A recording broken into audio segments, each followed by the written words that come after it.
How are you feeling today? You good? Yeah, bro. Yeah? Yeah, it's my first time here. You got a single here. It's a vibe. So, yeah. Oh, it's a big fucking deal. Yeah, it should be, right? Yeah. You can feel it. What's up, everybody? It is Jinx from Complex News. We are on day 2 of the second year of ComplexCon here in Long Beach, California. As you guys can see, we're sitting here with 2 very special guests, Kobe Bryant, Kendrick Lamar. How you guys doing today? How you doing? Fantastic, man. I'm doing all right, man. It's day 2, so I'm holding up. You guys are just getting here. You guys ready to hit the floor and see what's going on out there? Come on, man. This is my guy. Man. Yeah, Ready yeah. to rock. All right, you guys will do it together. You guys are both icons, right, in your respective fields. We're here today to talk about the evolution of that process of arriving. We look at you, Kobe, 8 to 24 is the 2 different chapters, the way you came into the league, the way you finished your time in the NBA. Can you find distinct moments where you felt like, can you find a distinction between number 8 and number 24 for yourself? It's crystal clear to me because it's almost two different people in a sense. You know, of having a certain mentality of coming in the league where you're literally headhunting everyone, right? Because it's your time to establish yourself and say, no, I belong here, right? And so this, you know, as a result, everybody must go, right? And then when you hit a certain maturity level, you know, which is where 24, it becomes less about your self-domination. It becomes, how can I help others grow? Like, how can I lead a group of guys to get to a certain level as a group? And that's a really big distinction. Looking back on number 8, what would 24 say to number 8 in those like early years? I think with 24 and his really old grandfatherly wisdom would say just keep head hunting, because that's how I got to be number 24 in the first place. Word. Kendrick, for you, K-Dot into, I guess what we want to call now Kenny, Kung Fu Kenny. You're at a point now where the respect is there. Can you find a distinction point between those two personas, or are they different? Yeah, definitely. It's definitely a big difference. Saying what Kobe just said, K-Dot, this is me prepping myself as far as the lyrical ability and being able to go in the studio and say, you know what, I want to be the best wordsmith. Anybody that gets on this track, I have to just, you know, annihilate, you know, however that is, whether it's through rhyme schemes, whether it's through metaphors, whether it's just punchlines, whether it's just wordplay. And I didn't have the actual technique of songwriting then. And this where, you know, this is the transition where Kendrick Lamar, Kung Fu Kenny. I look at Kung Fu Kenny as a master of the craft now. Now you have the ability to make songs and still have the you know, the wordsmith technique and intertwine it and have a composed mentality on how to approach music. Now you're just not connecting with people in the studio or your homies, you're connecting with people around the world universally. Is a desire to be great something that you walk in the game with, or is it something that you you start to earn as you start to see your skills develop? You start feeling like, I got this, like I got something I can do. Or do you set out the moment you first pick up the rock, get in the studio and say, I'm gonna do this, I'm gonna be the best? I mean, for me, I set out immediately to be the best. I mean, it was a decision, right? And you can't, you know, at what point do you say, okay, I have the skills that are good enough to be one of the best ever? How do you even know that, right? I think it has to be a quest from day one. This is a choice that you're gonna make, and you know the sacrifices that come along with that. But once you make that deal with yourself, that's it, there's no going back. It's a process and it's kind of gradual, but was there ever like a game or a point in practice, any point, personal, where you were like, oh, I'm here, this is?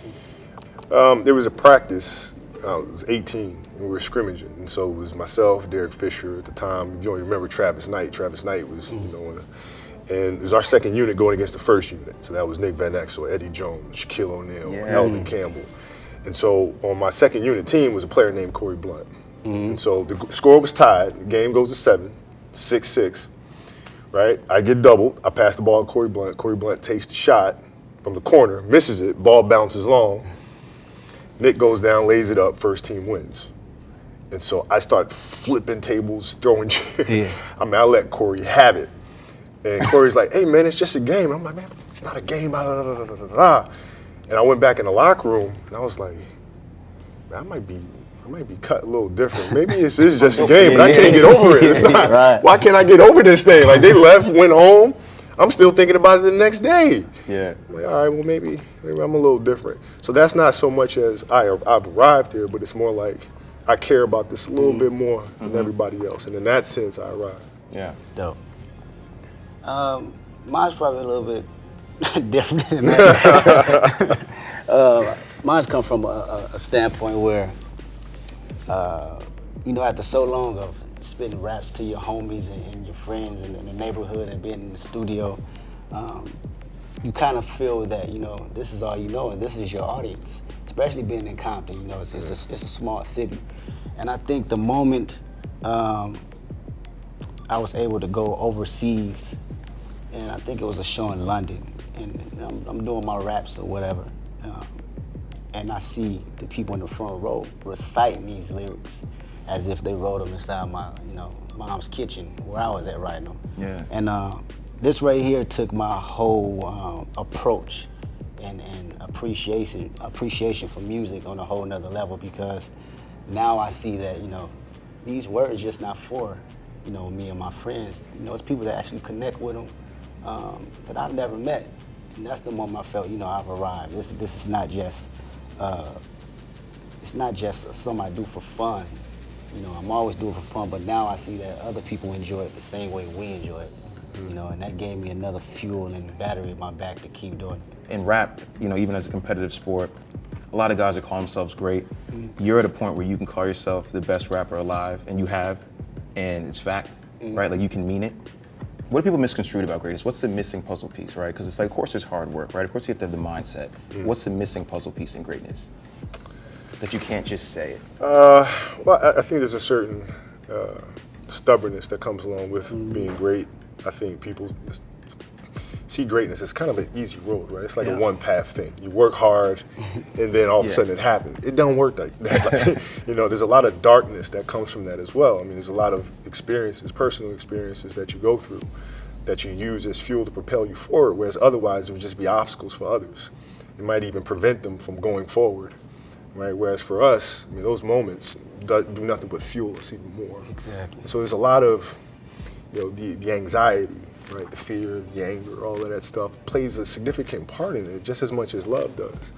And it's not easy. But if it was easy, I guess everyone, you know, you have a world filled of lions, but lions need gazelles. So. Exactly. It's the curiosity of that, you know, what he's saying, the fear, the anxiety. It's the curiosity of knowing, damn, I can possibly overcome this, you know, and when you do, and another one approaches like, I want to challenge that too, you know, and that's real greatness. To almost be, you know, we spend so much time prepping, you know, our careers and what's next and, you know, how we go, you know, move through it. But at the same time, it's always that curiosity in the back of our heads, like what's to come and how can I conquer that? That's for me, I know for, you know, Kobe as well, that's a thing for us. And it always drives us. What inspires you now? Is it the same things from before? And if so, what are they, or is it something different? Yeah, definitely the same things. I think it's just magnified now. I always go back to, you know, how I will feel, you know, once I reach these amount of records or touch this amount of people and being on these certain stages. Now for me, it's really just keeping that compassion for that and always remembering that and that hunger and that challenge. Not getting jaded. Yeah, exactly. And sometimes even going back to smaller venues, you know, you doing these arenas all day, every day. When you go back to these small hole in the walls, same what we did with Triple Butterfly, we did 11 dates, 500 people in the building. You know what I'm saying? That inspires me because these are the same people that's been with me for day one. Yeah. And I can look them dead in their eyes and say, you know, we're gonna continue to carry this thing we call great music forever. You know, that is the inspiration behind that. And seeing them out there and rocking and, you know, they can actually hang on a banister. You can't do that. You know? You can't do that in stadium. You can't do that. You can't feel that energy. You know, so being out there and to feel that, that's you know, that still give me that same drive and that same hunger. Yeah. You know. You're at a different point in your career now. You're no longer on the court. Yeah. What's your inspiration now? Fast forward 20 years from now, if basketball is the best thing that I've done in my life, then I've failed. It's a very simple mission, very simple quest, a very simple goal. You know, these next 20 years need to be better than the previous 20. Wow. Right? And it's as simple as that. And that's what drives me. That's heavy. Yeah.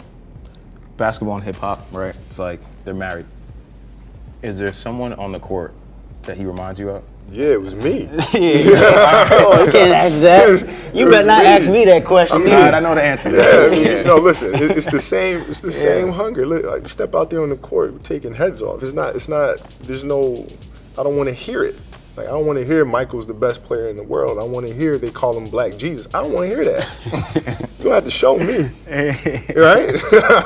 So that's that. All right. Let me just skip. All right, you just like erase the next three. All right, you were in the building for his final game. What was that like? I mean, like LA, right? Like you've watched the entirety of his career. In a lot of ways, he's defined LA and the world you grew up in, shown you possibilities, and he's not that far from you. Right. But then, especially when you see the final game, he's actually like not that far from you. Yeah. What was that? You know, it's funny. We didn't actually know what was happening until like the final moments, because I mean, you're in it. We watching him. I mean, it's like he's okay, 34 points. Okay, 40 points. Okay, this is a Kobe night on this last night. You know what I'm saying? But it's a switch that's starting to happen. Now it's like a damn near a glitch, and me and Schoolboy Q looking at each other like, is this really happening? You know, everybody's just, you know, appalled, but we're looking like, damn, he's really about to do this on this final game. That's a different type of fucking greatness, man. Like you that's like Storybook. yeah, I mean, it's not even just a story, but it's just like the hunger, you know, to be able to say, I'm still finna go out here and give my motherfucking blood, sweat, and tears on this court. Like, you know, most people be like, farewell. Nah, like me and Q is like, yo, this is the type of stuff we gotta apply to not only in music, but our day-to-day lives. You know, this man went out there and gave his all for years, and is still, you know, on his last game, put that energy and that effort out there. This is just a you know, a life lesson, you know, for everybody that was in that building. That's how we was feeling. I remember sitting next to Q saying the exact same thing. Appreciate that, man. Yeah. That final walkout. What was it? When I showed up at Staples Center, it felt like the building felt almost somber. I said, why is everybody so damn down? Like, this should be a celebration. I just played 20 years, and my goal was to give the city something to remember. Let's give them something to talk about, something to leave here and be excited about. And then the game started, and I missed like my first 8 shots. And I was like, okay, well, this is either going to be the worst exit game ever, or it's going to be the best one. And so I'm comfortable either or. So, you know, I'm going to just keep on going. And keep on going. And then what happens is the game starts rolling, then you start thinking tactically. That's when things get going, because the crowd disappears and all you see is the schematics of things. Right? You start processing movements, and you start processing how to pick things apart, and everything else vanishes. And then the buzzer sounds, and you're like, whoa. Wow. Whoa, this just happened. That's crazy. That's happened. How we felt. That shit just happened. Yeah. It's crazy. Both Nike boys. You have a signature line. You wore tons of other models on the court. Hirachis, 2K4s, 2K5s, Zoom Flights. Yep. I've seen you sporting, you got Air Forces on, right? You're doing the 97s, you're doing the Cortezes. Could you ever see yourself having your own signature line? Oh yeah, definitely. What advice would you give to him for his signature line? Make it your own, right? And I mean that. I mean it's like it has to come from within. It's your story. So like if you take all of my signature sneakers, they're just snapshots of where I was at a moment in time in my life. And the reason why they're designed a certain way is because it's a snapshot of a particular journey in my life, emotionally, that I'm going through, where my game is going. So when the designs come from inside, then they truly become signature, because you can't take that shoe and apply that to anyone else in the world, because it's your own story. Right. Exactly. That's the magic. That's real talk. Finally, you guys are at two very different places. Kobe, you're embarking on a new journey.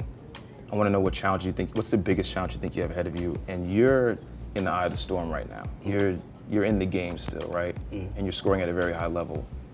I think sometimes people can look at you and think, well, he's good, right? Like, he's up there. But those are new challenges. What's the biggest challenge ahead of you? More time in a day. That's real. To do more. Yeah.